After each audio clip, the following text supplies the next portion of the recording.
In the opening headlines, women march against comments about EC boss by Asin North MP Mr. Kennedy Ejapong. Also in this bulletin, owners of Munti FM to appear before the Supreme Court.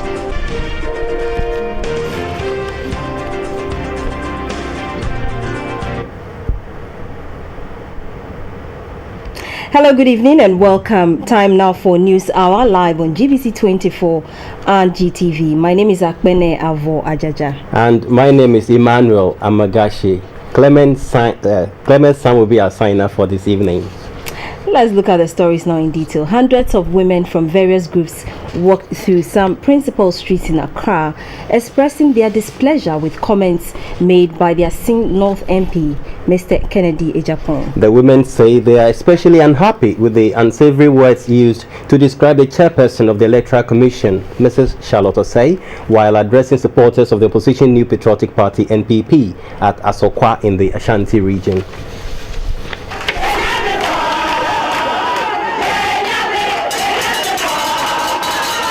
The converging point was the Accra Sports Stadium, with placards including "Shame to Sexism," "Parliament must call Kennedy to order," and "We use our brains, not our bodies." The women were on some principal streets to express their displeasure. They marched from the Accra Sports Stadium through the Ministries area and towards the Central Business District. According to the women, the description of the EC boss, Mrs. Charlotte Osei, by the MP for Asin North, Mr. Kennedy Ejapong, was sexist and an insult to all women. The group says it is petitioning the Speaker of Parliament to call him to order. We gave birth to them, and they are where they are today. So for him to speak against us is wrong. Women work hard for our children to be successful. So when a woman succeeds, it's wrong for him to say she didn't deserve it. Last Thursday, a group of women in Koforidua in the eastern region also embarked on a demonstration to protest against the same issue.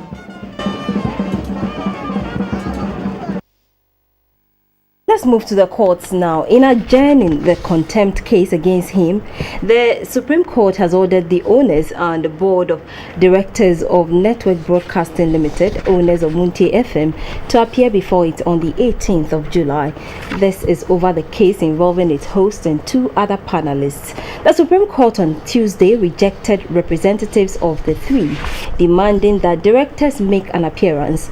Lawyer for the host of the program pleaded with the court for more time to study the sermons before he received it on Tuesday.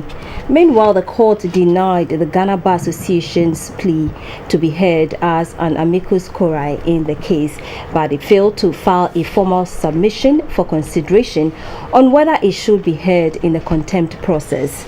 A Radio Ghana report says there was heavy security at the precinct of the court.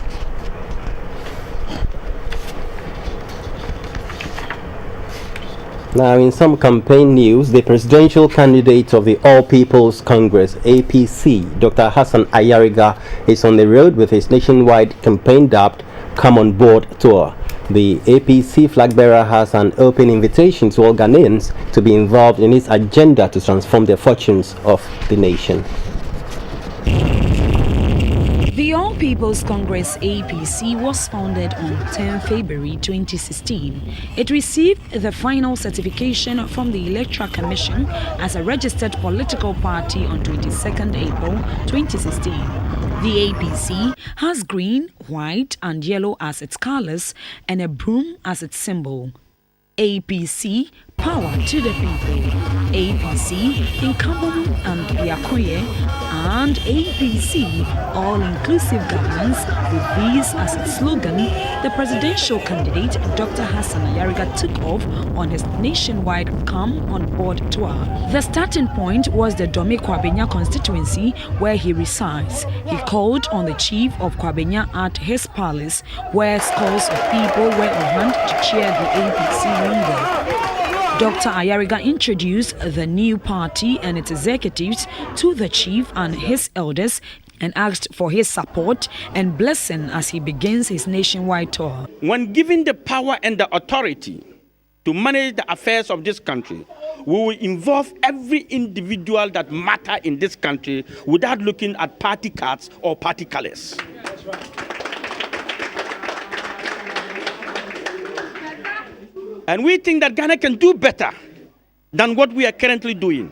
We are only doing worse, and we are in crisis because we are misusing the management team. And that is everyone. The chief of Kwabenya, Nikwa Obuabasa, advised the APC leader to avoid any politics of violence and intemperate language. There, Dr. Ayariga drove through the constituency, greeting supporters lined up to catch a glimpse of the APC candidate. There was mad rush for the party t-shirts, after which the team moved to Abokobi, where they interacted with the Gadangbe Concerned Youth Pressure Group and invited them to help the APC manage the economy. The president of the group, Ni Ayafio Tete, told the APC flag bearer that the Gadangbe community lags behind in development and appealed to Dr. Ayariga to prioritize their issues if he wins power. At the Adentan Village Chief's Palace, Dr. Ayariga spoke against the winner-takes-all policy. Dr. Ayariga made a presentation to the chief and his elders. He introduced the constituency executives to them as well. Dr. Ayariga and his team also called on the chief of Ayikuma Nene Nono Soji in the Shia Osudoku constituency. The meeting was held behind closed doors. The APC's tour ended at Agomeda, where Dr. Ayariga addressed a rally and spoke against corruption in the country. If there is disaster today, and all the borders of our country, including other countries, are closed down, I am not sure within the next 1 week we will have enough food to feed our children. Because practically, whatever we have in this country or consume or eat in this country, we import it. And we have the farmland. Look behind you, greenery. Still on politics, but let's move to the camp of the NPP now. The flag bearer of the NPP, Nana Akufo-Addo, says he will make Ghana a one-stop investment destination in Africa if voted into power. According to him, the investment sector of the country is dwindling because of mismanagement and the lack of experienced hands to steer the affairs of the sector. He appealed to Ghanaians to give him the mandate to prove his worth by voting massively for him in this year's polls. The flag bearer was speaking at a rally at Nkoranza in the Bono-Ahafo region.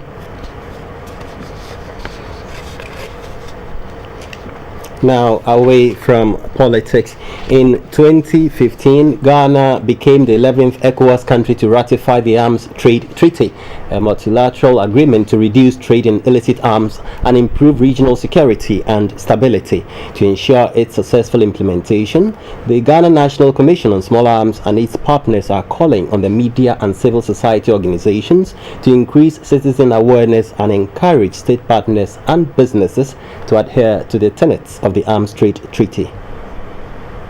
It is estimated that armed violence cost Africa $18 billion annually. To regulate the trade and use of arms on the continent and the world, the Arms Trade Treaty (ATT) was birthed by the United Nations in 2014. The ATT was enacted to prevent and eradicate the illicit trade in conventional arms and prevent their diversion. This was purposely to contribute to international and regional peace, security and stability, and also reduce human suffering, among others. Ghana, as a signatory to the treaty, has come up with strategies to ensure successful implementation of the ATT. These include enforcing national laws and regulations concerning trade in arms, the confiscation and destruction of arms, and to strive to eliminate illegal trade in small arms. Speaking to GBC24 on Ghana's involvement in the ATT, The president of the West African Action Network on Small Arms and Light Weapons, Mr. Ken Kinney, said media involvement is key to achieving full implementation of the ATT. We are all liable. I mean, nobody is going to be excluded if there is violence. So if we allow illicit trade to take place in Ghana, we are also going to be affected.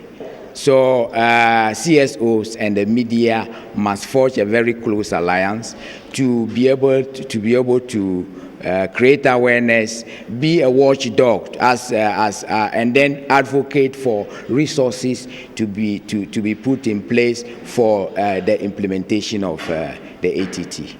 In 4 months, Ghana will head to the polls, and partners say the state and citizens have the responsibility to check the inflow and use of illicit arms to ensure a violence-free exercise.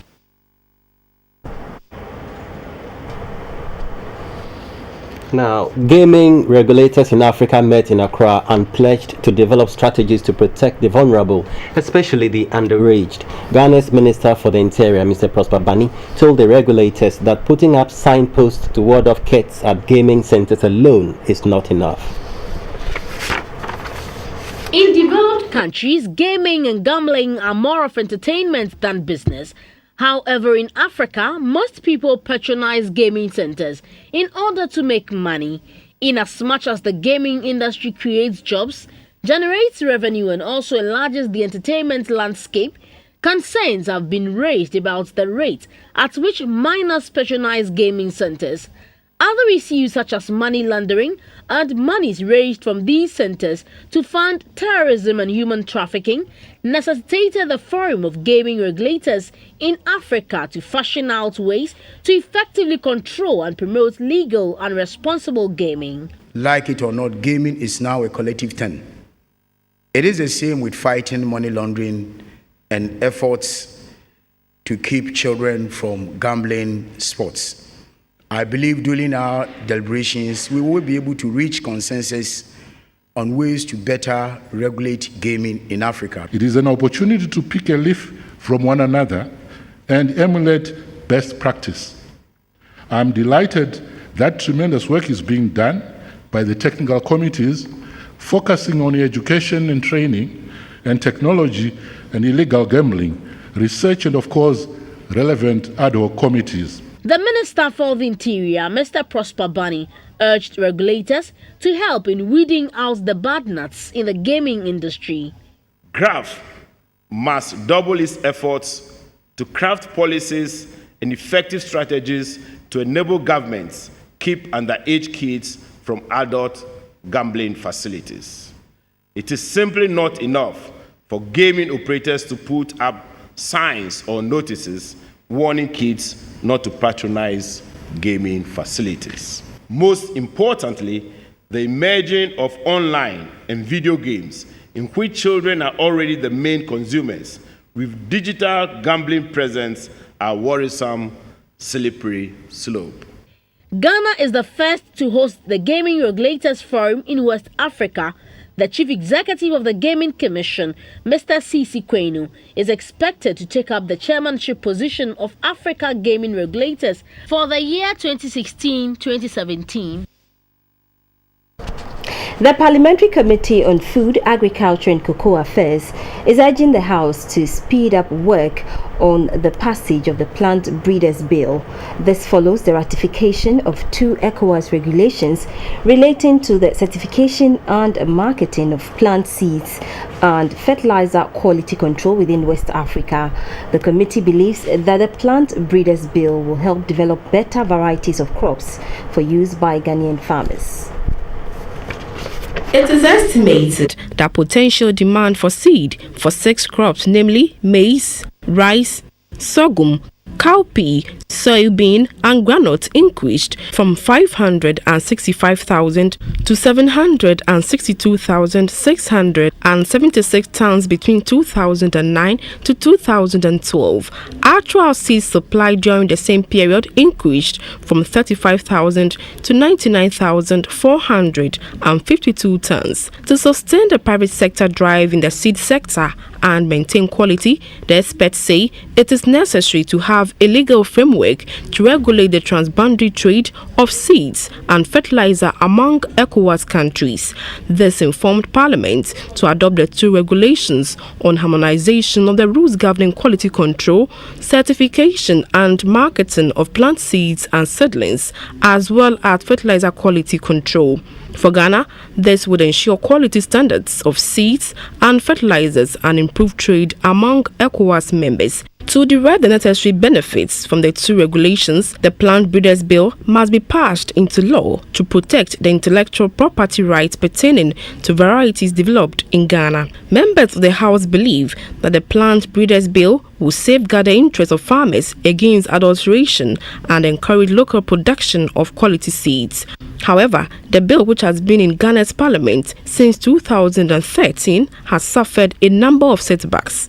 8 other countries, Kenya, Morocco, South Africa, Tanzania, Tunisia, Uganda, Zambia and Zimbabwe have already passed a plant breeders bill. For GBC24, Shelley Bewa reporting. It's still News Hour live on GBC24 and GTV.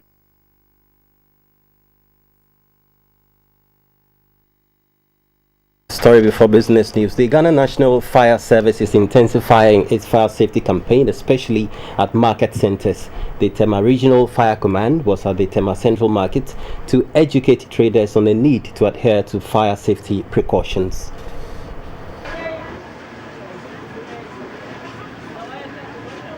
The Tema Central Market was built in the early 60s to serve the people of Tema and surrounding communities.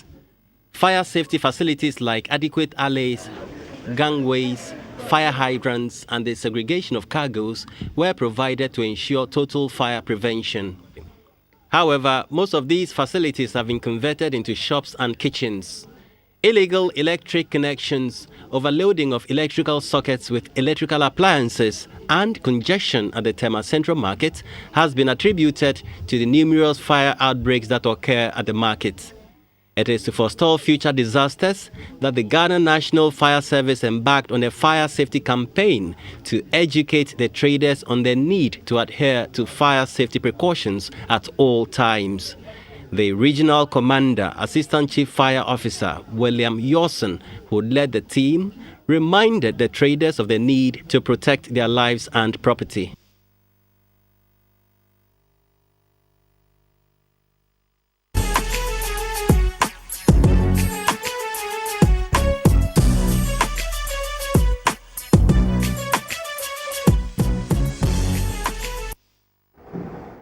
Good evening, you're welcome to the business news. My name is Esther Edu Ohumewu. Government has purchased 2 vehicles from the production line of Katanka Automobile, a Ghanaian car manufacturer. To this end, Vice President Kwesi Emisa-Arthur has taken delivery of the vehicles at the assembling plant at Gomwa Importer in the central region. The move gives fresh impetus to government's confidence in local entrepreneurs and its resolve to grow made in Ghana goods. Nuto Bibini Nuto has the details. The decision to purchase 3 of the locally made Kantanka vehicles is hinged on the belief in made in Ghana goods, which President John Mahama has been crusading since he assumed the reins of power. Though Apostle Kwadwo Safo Kantanka has been assembling vehicles locally for many years, successive governments have paid lip service to supporting their own through patronage. The office of the Vice President took the novelty decision, especially after the Ghana Police Service used one of the 4-wheel drives. Vice President Emisa-Arthur was taken through the lines of production, starting from the bodybuilding, which has many safety net mechanisms in line with international standards. All the folders hanging from the SUV, the pickup, they have to conform to international standards. With the international standards, measurement view of almost a gross one, meaning the car has to go back to the molding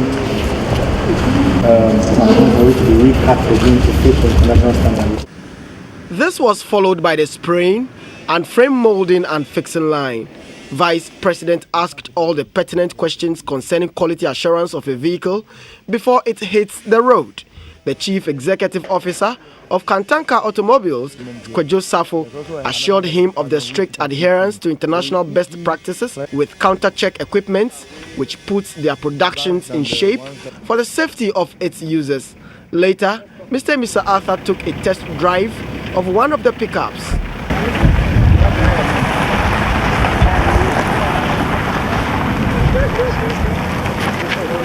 The keys to the two four-wheel drive Kantanka vehicles were handed over to Vice President Mr. Arthur. He expressed confidence in the choice made. It wasn't a difficult decision at all. It was very easy. The cars have a certain quality. They compete favorably with imported ones. They are also cheaper, and there's local availability of parts and expertise to fix them if there are any problems. So it is consistent with this government's support for domestic enterprise. Kantanka provided a vehicle to the police. You know, the police use the cars intensively, and they've used this vehicle for more than a year. They haven't had any problem. And so it was I'm very confident that the way we use ours is not as intensively as the police uses it. We will be able to maintain this for a long time. Mr. Arthur also called on the founder of the company, Apostle Dr. Kwadwo Safo, who expressed confidence in anything African.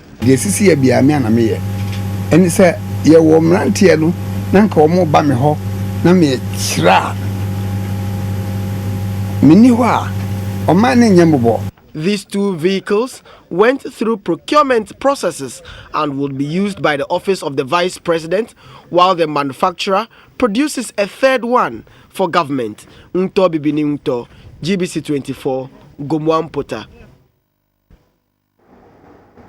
The Used Clothing Dealers Association of Ghana has appealed to government to reduce the duty on imports. According to the traders, the high taxes and duties on selected goods such as cast-offs and household items is affecting their business.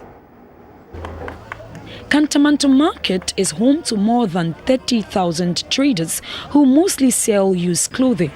For years, trading here has been a wheel around which the urban center's economic productivity and vibrancy spins. It is also a magnet to business. Thousands of tons of unwanted clothes in Europe that are given to charity every year end up here. This has created a multi-million-dollar venture for traders. These goods come from foreign countries like Canada, US, and Europe. Right now, we are bringing in some from China and other Asian countries. Over there, it's not all that expensive, but because of the custom duties involved, when it comes here, it becomes very expensive compared to where we take the goods. Because of the high demand and the quality and the stuff that they get, they appreciate it, so they make more deposit towards the importation of the goods. So in other sense, or otherwise, I would say they finance the business. Now business is slow. Customers don't buy as they used to. Now when you import goods, you have to stock it for a long time to get patronage. We assess loans which we can't pay due to the high import duty on the goods.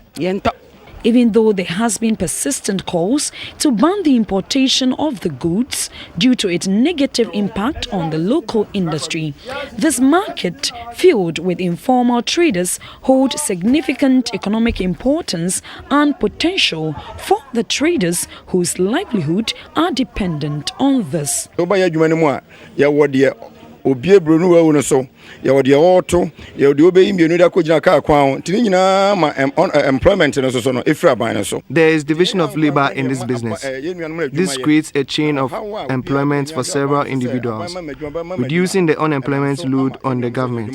Aban kɔ mu ayɛ dɛn adwe no ɛti sɛ me nua bi de nneɛma firi Togo de wura mu a wɔntua duty ɛwɔ border ɛbɛka sɛ brenu wɔ adwumadeɛ mba ne na meme nyaako abɛnyaako yɛfrɛ me fa nyaako no mene ne nya adwen. I won't agree with anyone calling for the ban of the good. How about those who evade tax and smuggle their goods to sell at the Togo station? Our goods go through the ports and taxes are paid to develop the country. Income tax Kantamanto is one huge thrift store where one can find the gold. It is also a stop along the distribution chain for clothing retail in the city. From afar, this trade appears very lucrative, but at close quarters, it has its own set of challenges. For now, traders in the used clothing business are calling for the stabilization of the local currency against its major trading partners to make their business worth its while. We are facing very big challenges, especially on our duty. The duty is very, very high for us. And then the exchange rates. At times you exchange the rates, it will be about say 5.6. Immediately you will prepare gather your money, it will go up again to about say 5.7 or 5.8. So the exchange rate is fat, rather beating us very much. Last year, for instance, I was buying my bill for 500 Ghana cedis, but this year I'm buying it for 1,200 because of the dollar rate. So we are pleading with the government to stabilize the cedi and the dollar so that they will match. When that happens, the importers will also reduce it, and then at least we also get something because of late things are very, very hard. This business has helped the country so much that it generates a lot of income and it has generated a lot of employment for the whole country. Anywhere in the country you see used clothing over there. And it's being patronized from the north to the south, east to west, everywhere in the country. And also when we look at the port, for instance, without the used clothing business, there's no business for them at the port. And therefore, always we pray to the government to come to our aid, to review the prices and the taxes that he always levy on us so that it will be affordable and we can bring in more to help the needy and the poor. The dealers in used clothing have called for urgent steps to reduce the high tariffs at Ghana's ports to avoid possible cases of smuggling of imports into the country. Reporting for GBC24, Rebecca Ewa, Accra. On the interbank market, the local currency lost 2 pesos to the pound sterling to trade at 5 cedis 11 pesos.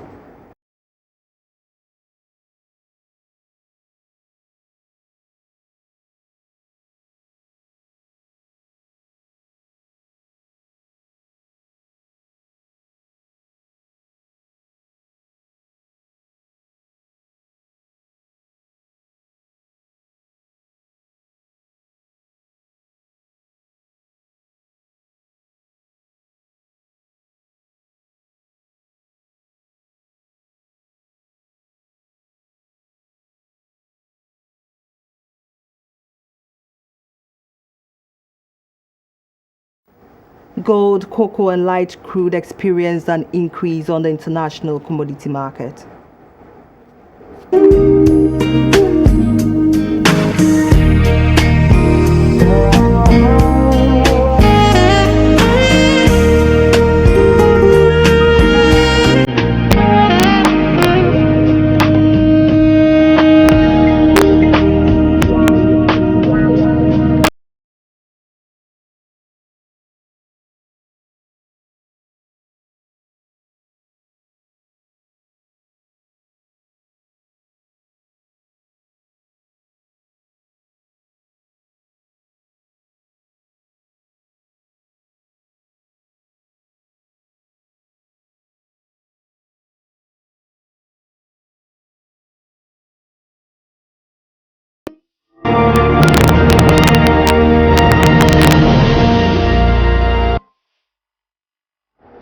This is the insurance news brought to you by SIC Life.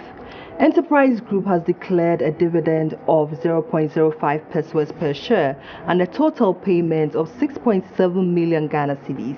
This means each shareholder is earning 5 pesos on every share purchased. The 2015 figure declined by 0.14 compared to 2014's dividend of 0.19 pesos. Enterprise Group and its subsidiaries underwrites insurance risk, including death, disability, health, property, and liability.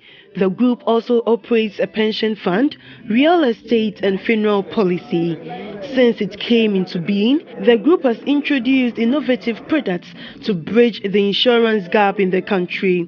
At the annual general meeting, the group recorded profit after tax of 51.6 million Ghana cedis, representing a 14.7% of net income against the 2014 margin of 21.3%. Total group net expenses recorded was 290.3 million, representing an overall growth of 30.6%. Net revenue grew to 349.3 million in 2015. The growth was driven by a net income rise of general and life insurance businesses of 18.1% and 27.8% respectively. Enterprise trustees delivered a growth of 66.1%, reflecting a growth in funds under management rising from 338 million Ghana cedis to 649 million Ghana cedis. The group chairman, Mr. Trevor Trevgam, said the group and its subsidiaries will continue to be innovative and grow to meet the needs of customers and shareholders.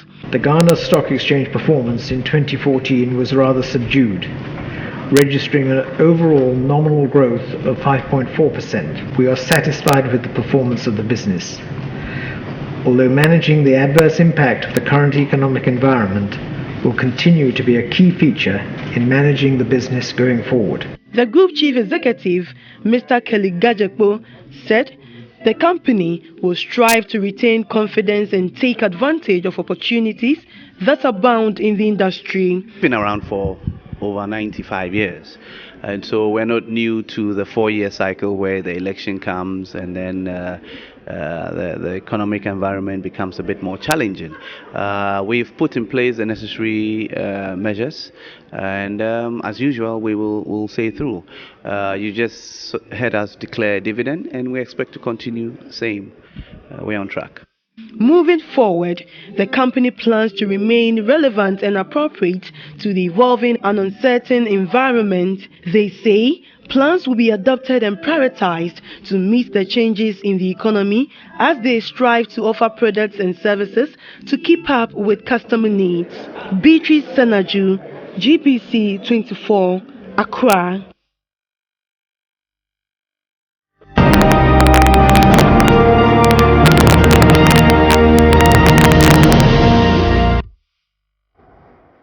And that's all for business. Have a good evening. Welcome back to the news. Let's talk some health now, brought to you by FPAC. FPAC blows your pain away. Ghana has realized appreciable reduction in malnutrition, yet a significant number of people, especially women and children, still suffer from health issues stemming from malnutrition. In a bid to fast-track reduction in undernutrition, increase child survival rate, and life expectancy, the Ministry of Health has rolled out the National Nutrition Policy. The policy aims at scaling up community-level support and improving maternal and child nutrition. 1 out of every 5 children in Ghana under the age of 5 suffer from chronic malnutrition, a condition termed stunting. This is worse particularly in the northern region, where 37% of children are stunted due to childhood malnourishment. The most vulnerable groups among the populace who are malnourished are women and children. Micronutrients deficiency, stunting, and issues of overnutrition are some of the key factors that undermine their health and development. The National Nutrition Policy bridges the policy gap for nutrition following the expiration of the Imagine Ghana Free of Malnutrition concept document in 2011. It is in line with Goal 2 of the United Nations Sustainable Development Goals, which highlights improving nutrition, ending hunger, and achieving food security. The policy highlights parameters like promotion of exclusive breastfeeding, providing high dosage of vitamin A for children, and encouraging intake of balanced diets as the way forward in tackling malnutrition. The UNICEF Regional Nutrition Advisor, Ms. Nita Dalmia, was concerned about the adverse effects of malnutrition in West Africa. SDG 2 commits us to end hunger, achieve food security, and improve nutrition and sustainable agriculture. But Goal 2 cannot be achieved without success on productive and modernized agriculture, on resilience in the face of climate change, on environment development in the face of competing needs for land and water resources, on quality and accessible health services, especially for mothers and children, and on strengthening national and international partnerships. The Minister for Health, Mr. Alex Segbefia, who launched the National Nutrition Policy, enumerated some successes Ghana has chalked in her quest to tackle malnutrition. Over the last 2 decades, the prevalence of underweight, wasting, and stunting have all shown remarkable reduction. Stunting, for instance, has dropped from about 35% to the current prevalence of under 19%. This is attributable to our collective efforts in implementing proven interventions such as optimal nutrition for children, including the promotion of exclusive breastfeeding, timely appropriate introduction of complementary food, and effective management of those who have become severely malnourished. The Chief Director of the Ministry of Health, Dr. Afisa Zakaria, advised the populace to complement the ministry's effort to end malnutrition by living healthy. In the UK, researchers say providing mothers-to-be with multivitamins are a waste of time because they do not need them. And that was Health, brought to you by FPAC. FPAC blows your pain away.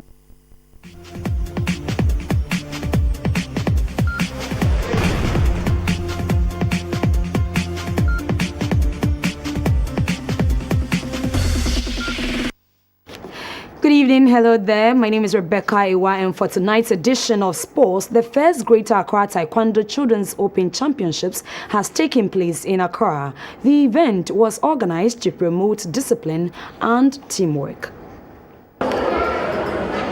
The Maiden Children's Open Championship by the Greater Accra Taekwondo Association took place at the DG Hatramani Sports Hall at the Accra Sports Stadium. It was open to children between the ages of 6 and 14. More than 200 participants displayed the stuff. Being the first of its kind, practitioners from the Eastern and Central regions also took part. It ran from 8 a.m. till 9 p.m. This was due to the large numbers and also the fact that the sports hall was being shared with the Table Tennis Association, whose league was on. This prevented officials from using 2 mats and had to make do with just 1. Despite this challenge, the children stood their grounds to do battle. At the end, certificates, medals and trophies were presented to deserving athletes. Master Mark Kion Jan won the Best Male Player prize, with Lina Barodi picking the female prize. The Most Promising Male Player award went to Manuel Shane, with Lina Barodi again winning the female prize. The president of the Ghana Taekwondo Federation, Mr. Frederick Latutu, was happy at the turnout and urged clubs and instructors to register their practitioners for proper data gathering and planning. The chairman of the Greater Accra Taekwondo Association, DSP Simon Agbodeka, said they want to build a solid foundation for the sport. It was with the objectives of augmenting the effort of the Ghana Taekwondo Federation to promote and develop Taekwondo at the community level to unearth as many talents as possible. Pre-Max Martial Arts Academy was charged the overall best club. We now turn attention to beach soccer, where the Chief Executive Officer of the Accra Metropolitan Assembly, Mr. Alfred Vanderpoy, has presented 51,000 cedis in cash to the Ghana Beach Soccer Association. This is to help in the successful organization of the upcoming National Beach Soccer Unity Cup in Accra. The National Beach Soccer Unity Cup is a competition put together by the Ghana Beach Soccer Association. It is to create the needed awareness on the need to preserve the peace in the country ahead of the upcoming general elections. The two-day competition, which runs from July 15 to 17 at the Laborma Beach Resort in Accra, will involve teams from the Greater Accra, Western, Central and Volta regions. Ahead of the event, the Chief Executive of the Accra Metropolitan Assembly, Mr. Alfred Vanderpoy, has presented a token to the association for its smooth organization. Mr. Vanderpoy also presented a trophy to the president of the association. The competition is expected to prepare the grounds for the upcoming Africa Cup of Nations qualifier for beach soccer. The national team, the Black Sharks, will play Kenya. And still in sports, the 90-year group or the 95-year group of the Angloga Zion College are constructing a sports complex for the school. The project is valued at 100,000 Ghana cedis and will be completed in 2 years. On completion, the complex is expected to look like this. The project comprises football, basketball, tennis, volleyball and netball pitches.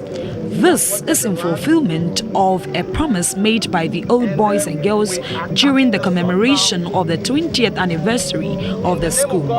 Zion College was the first secondary school to be established in the Volta region at Angloga to bring secondary education to the youth in the Angloland and other parts of the region. Many prominent citizens of the land have benefited from an education at the school.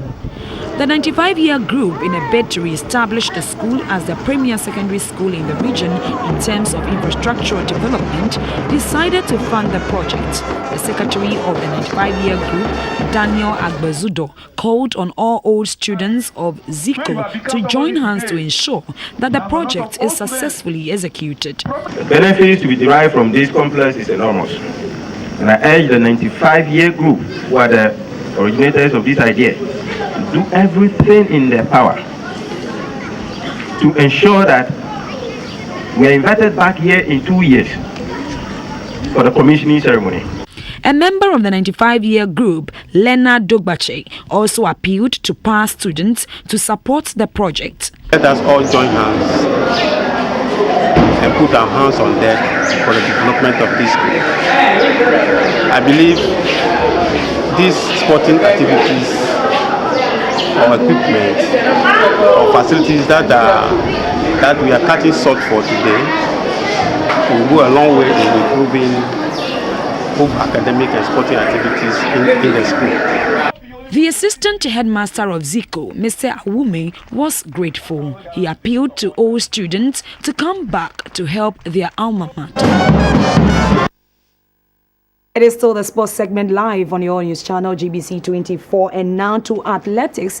Wheelchair athletes will for the first time be allowed to participate in the International Millennium Marathon. The 2016 edition, dubbed Africa on the Run, will take place on the 3rd of September.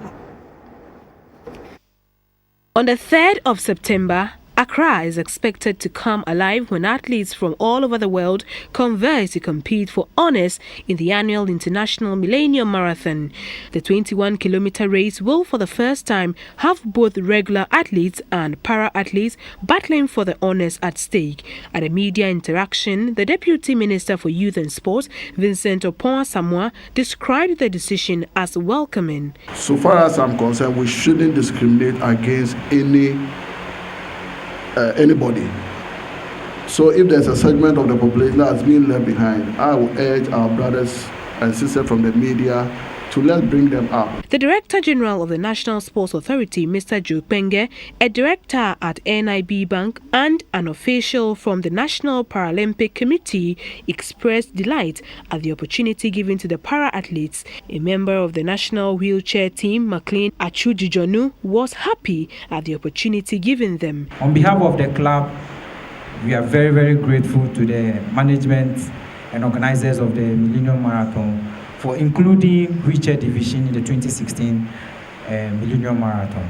The operations director of the Millennium Marathon, Catherine Morton, throws more light on the decision. We don't want to leave them out. We want to give them the exposure and the platform, not only to showcase what they are doing, but also to invite other disabled people to take up sports as a means of livelihood. The race director for this year's event is the two-time Olympic champion, Haile Gabriel Selassie.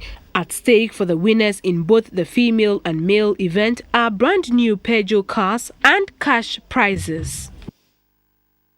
And that's your sports. The lighter side of the news is next.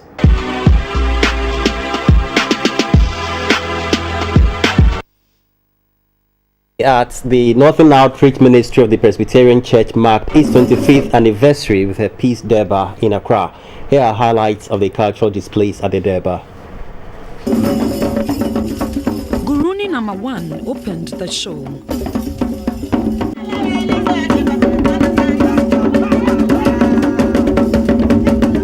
Next was Bimoba Group.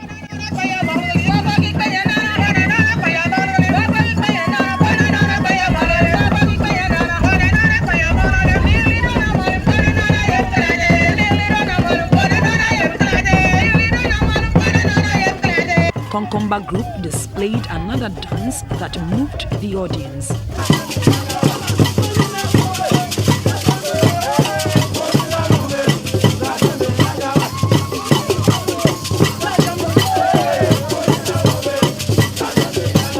Followed by the Casino Group.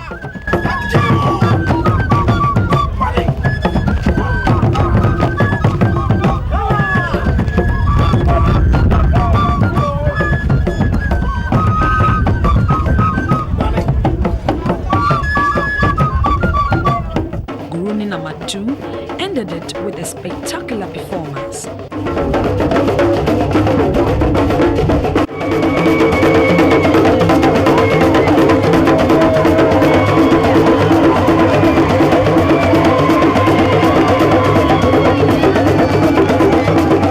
The District Minister of the Northern Outreach Ministry, Reverend Philip Anangnai, called on members of the gospel to remain neutral as the country prepares for the polls this year. We are one people. You may belong to a different political party, different political persuasion, but we don't need to fight. We don't need to take cutlass and things like that. Let us vote and go home peacefully and accept whatever results may come, and Ghana must move on. The Minister for Youth and Sports, Nilante Vanderpoy, advised the various ethnic groups and political parties not to involve in any act that will encourage conflict in the upcoming elections. The youth especially do not allow people to use them to perpetuate violence on one another. We should not allow politics to divide us. In our politics, we should rather be strong. We should rather love one another, express our different opinions in peace and in love.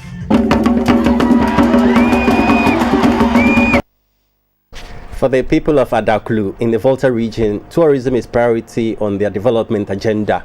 They have therefore launched the Gliji Festival, the rebirth of their commemoration of migration as a district and unique group with other elders from Ngochie in the Republic of Togo to their present settlement. Gliji is a walk back in time which traces the steps of the Adaklu people from Ngochie in Togo alongside the other groups of others. The festival is also to honor the memories of all those who lost their lives in their quest to find and establish peaceful dwellings for their descendants. The celebration of Gliji was on hold for some years but has been revived. The festival serves as a rallying point for the people to chart a course for development. This time, the beautiful Adaklu mountain is being used as a magnet to attract tourists to the festival. It is expected to bring Adaklu citizens and their friends home to help develop the newly created Adaklu district. The festival is also to help boost tourism in the area. The paramount chief of Adaklu traditional area, Togbe Gbogbiacha, commended the citizens who helped to bring back the festival, which will help foster unity and development. At the function, 2 pickup trucks donated by the government were presented to the Adaklu Senior High School and the District Assembly. And thank you so much for joining us for News Hour. We'll be back at 10:30 with News Tonight.